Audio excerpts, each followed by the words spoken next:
মদিনায় যে বিষ্ণু ইসলাম Medina charter করলেন, মদিনা সনদ, যে ওয়েস্টে, ইউরোপে, আমেরিকাতে তারা অনেক চার্টার করে, এই সব চার্টার মদিনা চার্টার থেকে কপি করা। বিষ্ণু ইসলাম মদিনায় গেলেন, মদিনাতে মুসলিম, মুশরিক, ইয়াহুদি, এই তিন ধর্মের লোক মিলে সব স্টেক হোল্ডার যারা আছে সবাইকে নিয়ে বিষ্ণু ইসলাম মদিনা সনদ পড়েন। সুবহানাল্লাহ।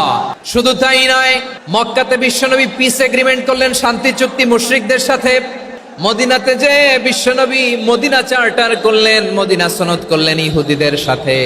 আবার মদিনাতে বিশ্বনবী ইহুদিদের সাথে আন্তধর্মীয় সংলাপ করলেন, যে সংলাপের মূল ভিত্তি ছিল তাওহীদ।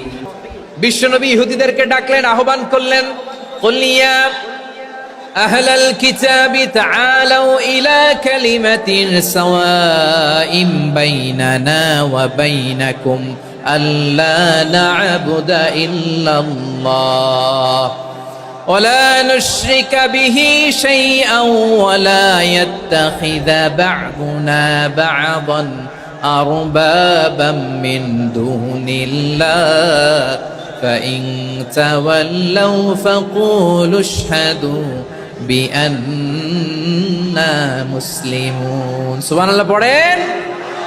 বিশ্বনবী মদিনার ইহুদিদের ডেকে বললেন, ও ইহুদিরা, শোনো শোনো,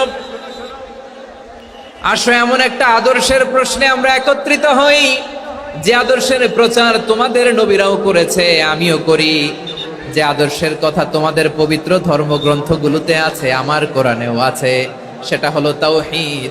আমরা এক আল্লাহ ছাড়া কারো ইবাদত করব না, আল্লাহর সাথে কাউরে শরীক করব না, আল্লাহ ছাড়া কাউরে রব মানব না। পড়েন সুবহানাল্লাহ। তাহলে অন্য ধর্মের প্রতি সব সময় ইসলাম সহনশীল, টলারেন্স। যদি আপনি দেখতে চান ইসলামের নবী বিশ্ব নবীর দিকে তাকান। আমরা তো সংখ্যালঘুদের রাইটস প্রোটেক্ট করার জন্য কত আইন বানাই, কত বৈঠক করি, কত সংবাদ সম্মেলন করি। বিষ্ণু সাল্লাল্লাহু আলাইহি ওয়াসাল্লাম সংখ্যালঘুদের রাইটসের ব্যাপারে, অধিকারের ব্যাপারে যে কথা বলেছেন, শুনলে আপনি অবাক হয়ে যাবেন।